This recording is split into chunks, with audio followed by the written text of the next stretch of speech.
모든 사람들은 태어나서 처음 7년 동안 체면 상태에서 스펀지에 물을 빨아들이듯 모든 것을 받아들인다.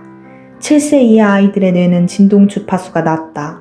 머리에 뇌 활동을 감지하는 뇌파 검사기를 부착하면 알 수 있다. 7세 이하 아이는 의식 상태보다 낮은 주파수대를 가지고 있는데 그것을 세타파라고 부른다. 세타는 상상의 영역으로서 아이들이 찰흙으로 만든 파이로 파티를 하는 듯한 행위를 말한다. 물론 그들에겐 진짜 상황이나 마찬가지다. 아이가 빗자루를 타는 행위 역시 세타, 상상의 영역이다. 세타파 상태는 아이가 태어나서 의식이 만들어지기 전이다. 인간의 삶은 이 7년 동안 만들어지고 형성된다. 이 행성에서 살기 위해, 적응하기 위해 필요한 것들을 그냥 보고 듣고 느끼고 받아들인다. 물론 이 모든 것들은 부모나 형제, 주변의 공동체를 둘러싼 환경 속에서 일어난다. 가족의 구성원이 되기 위해, 지역사회의 구성원이 되기 위해서는 많은 규칙들이 있다. 생후 7년간 그들은 관찰하면서 그냥 모조리 다운로드한다. 그리고 그들의 성격은 형성된다. 이건 새로운 사실이 아니다. 유명한 저서 부자 아빠, 가난한 아빠에 따르면 가난한 가정에서 태어난 이는 인생 전체가 부자가 되려고 고생을 해야 하고 무척 힘이 든다. 반면 부유한 가정에서 태어났다면 인생이 어떻든 부자는 된다. 가난한 사람들은 자신들과 똑같은 방식으로 자녀를 프로그램 시킨다. 가난한 사람들은 가족으로부터 받은 가난할 수밖에 없는 믿음을 키워나간다. 할 수 없어. 너는 안 돼. 인생은 힘든 거야. 우리는 가난해. 가진 것이 없어. 이런 말을 듣고 자란다면 이런 말이 그 아이의 삶을 95% 지배한다. 그 프로그래밍 때문에 가난한 사람은 계속 가난하고 부자인 사람은 부자로 살게 되는 것이다.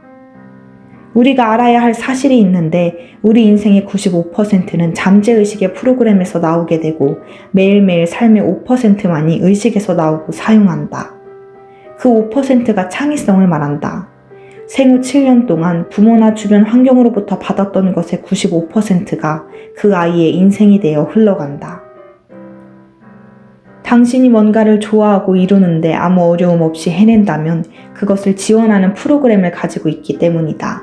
하지만 당신이 뭔가를 이루기 위해 많은 노력을 기울인다면 그것은 당신 안에 그 프로그램이 깔려있지 않기 때문이다. 새로운 프로그램을 기존의 프로그램에 계속 덮어쓰기를 하고 있기 때문에 어렵고 노력이 필요하고 지속적인 반복이 필요한 것이다. 노력이 필요하다는 것은 얼마 동안 잠재의식 속에 당신이 원하는 것을 입력해야 하는 단계이다. 이 노력은 의식적인 마인드를 통해서 얻을 수 있다. 의식적 마인드는 창조적이고 새로운 것을 받아들이는 경험과 배움이다. 책도 읽고 강의를 통해서 이런 동영상 같은 것들을 통해 배우는 것을 말한다. 이처럼 의식적 마인드는 경험과 배움을 통해 깨달음으로 얻지만 잠재적인 마인드는 이렇게 배울 수 없다.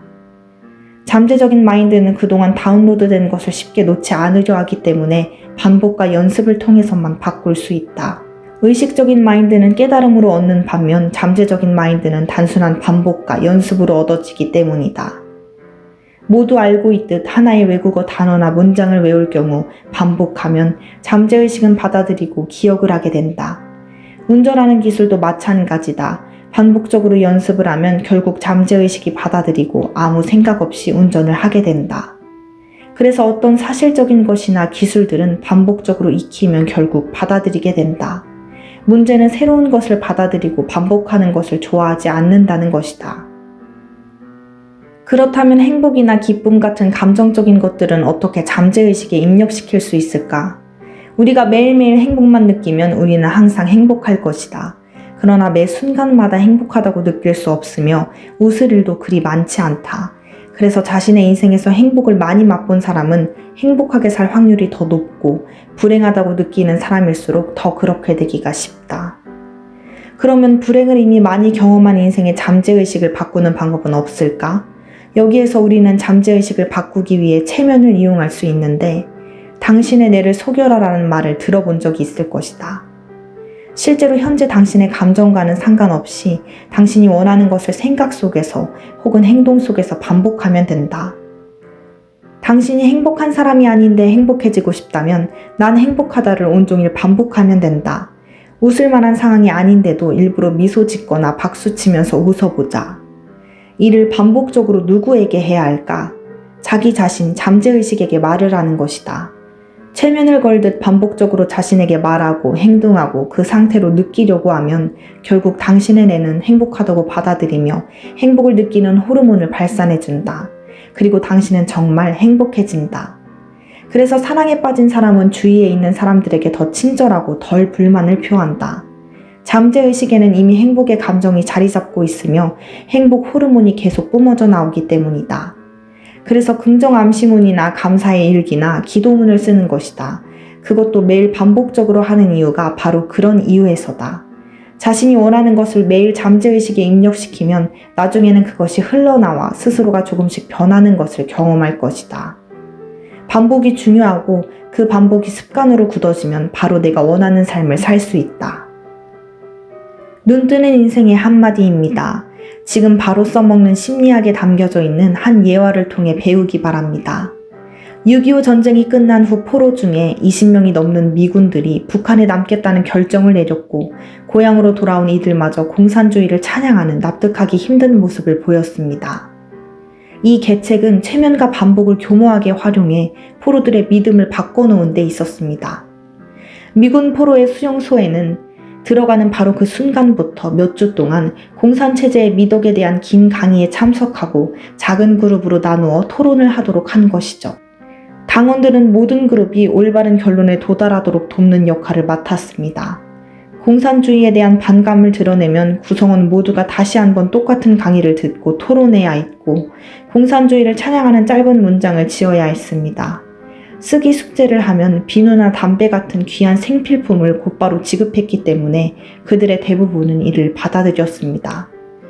포로들은 문장들을 큰 소리로 읽어야 했고 동료에게 그 문장들을 읽어주고 가상 토론을 하며 그것이 왜 진리인지도 설명하게 해야 했습니다. 이러한 작업을 반복하는 동안 공산주의에 대한 미군 포로들의 태도는 완전히 바뀌었고 급기야 본국 소환을 거부한 이들까지 나타난 것입니다.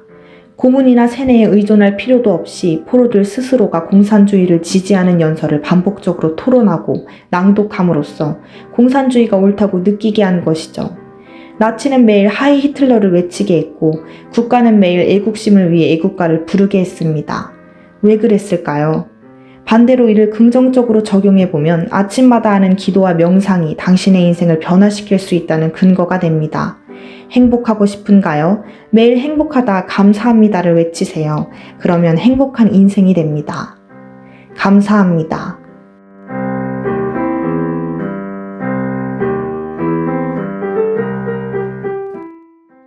모든 사람들은 태어나서 처음 7년 동안 체면 상태에서 스펀지에 물을 빨아들이듯 모든 것을 받아들인다.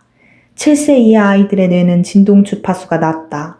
머리에 뇌 활동을 감지하는 뇌파 검사기를 부착하면 알 수 있다. 7세 이하 아이는 의식 상태보다 낮은 주파수대를 가지고 있는데 그것을 세타파라고 부른다. 세타는 상상의 영역으로서 아이들이 찰흙으로 만든 파이로 파티를 하는 듯한 행위를 말한다. 물론 그들에겐 진짜 상황이나 마찬가지다. 아이가 빗자루를 타는 행위 역시 세타, 상상의 영역이다. 세타파 상태는 아이가 태어나서 의식이 만들어지기 전이다. 인간의 삶은 이 7년 동안 만들어지고 형성된다. 이 행성에서 살기 위해, 적응하기 위해 필요한 것들을 그냥 보고 듣고 느끼고 받아들인다. 물론 이 모든 것들은 부모나 형제, 주변의 공동체를 둘러싼 환경 속에서 일어난다. 가족의 구성원이 되기 위해, 지역사회의 구성원이 되기 위해서는 많은 규칙들이 있다. 생후 7년간 그들은 관찰하면서 그냥 모조리 다운로드한다. 그리고 그들의 성격은 형성된다. 이건 새로운 사실이 아니다.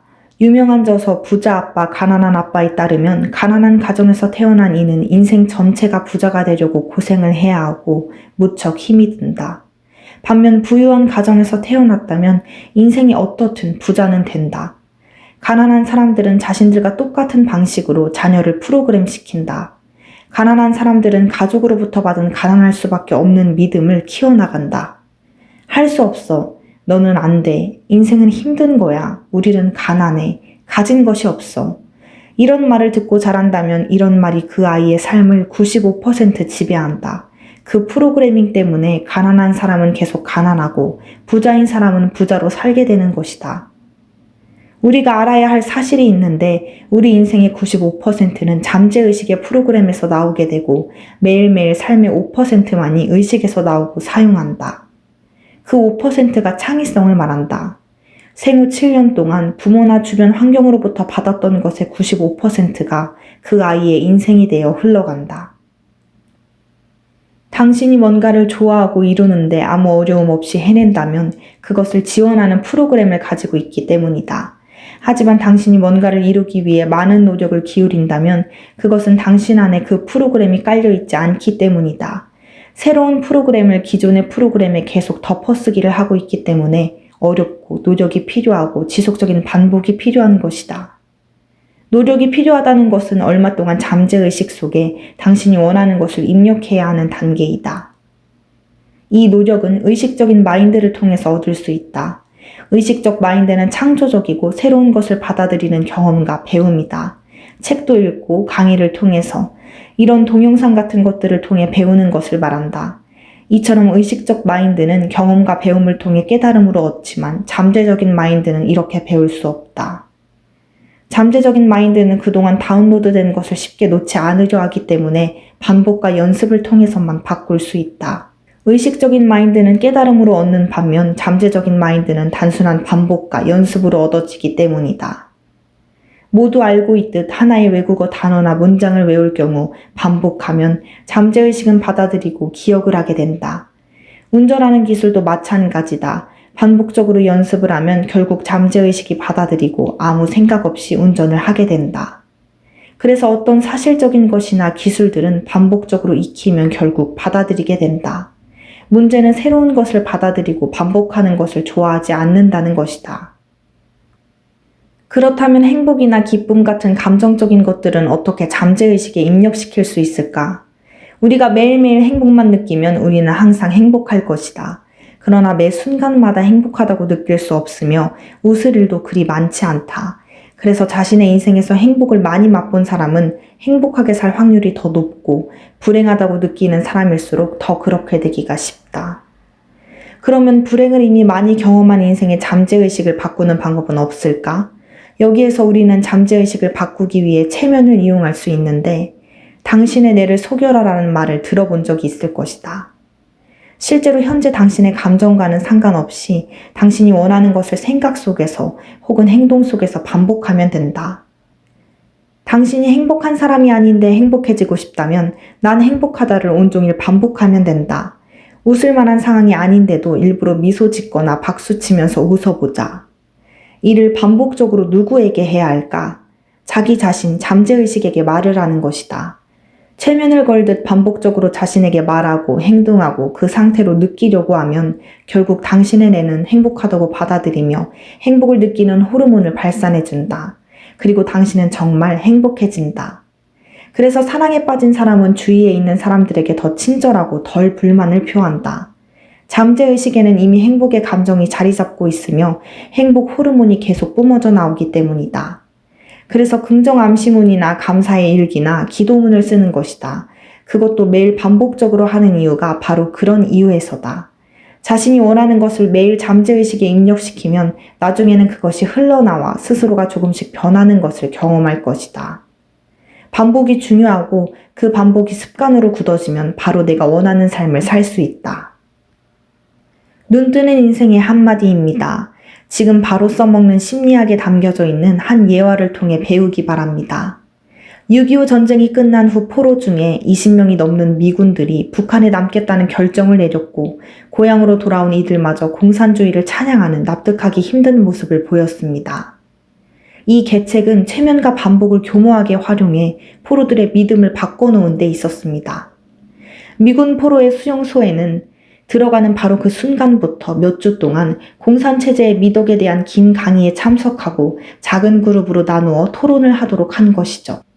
당원들은 모든 그룹이 올바른 결론에 도달하도록 돕는 역할을 맡았습니다. 공산주의에 대한 반감을 드러내면 구성원 모두가 다시 한번 똑같은 강의를 듣고 토론해야 했고 공산주의를 찬양하는 짧은 문장을 지어야 했습니다. 쓰기 숙제를 하면 비누나 담배 같은 귀한 생필품을 곧바로 지급했기 때문에 그들의 대부분은 이를 받아들였습니다. 포로들은 문장들을 큰 소리로 읽어야 했고 동료에게 그 문장들을 읽어주고 가상 토론을 하며 그것이 왜 진리인지도 설명하게 해야 했습니다. 이러한 작업을 반복하는 동안 공산주의에 대한 미군 포로들의 태도는 완전히 바뀌었고 급기야 본국 소환을 거부한 이들까지 나타난 것입니다. 고문이나 세뇌에 의존할 필요도 없이 포로들 스스로가 공산주의를 지지하는 연설을 반복적으로 토론하고 낭독함으로써 공산주의가 옳다고 느끼게 한 것이죠. 나치는 매일 하이 히틀러를 외치게 했고 국가는 매일 애국심을 위해 애국가를 부르게 했습니다. 왜 그랬을까요? 반대로 이를 긍정적으로 적용해보면 아침마다 하는 기도와 명상이 당신의 인생을 변화시킬 수 있다는 근거가 됩니다. 행복하고 싶은가요? 매일 행복하다 감사합니다를 외치세요. 그러면 행복한 인생이 됩니다. 감사합니다.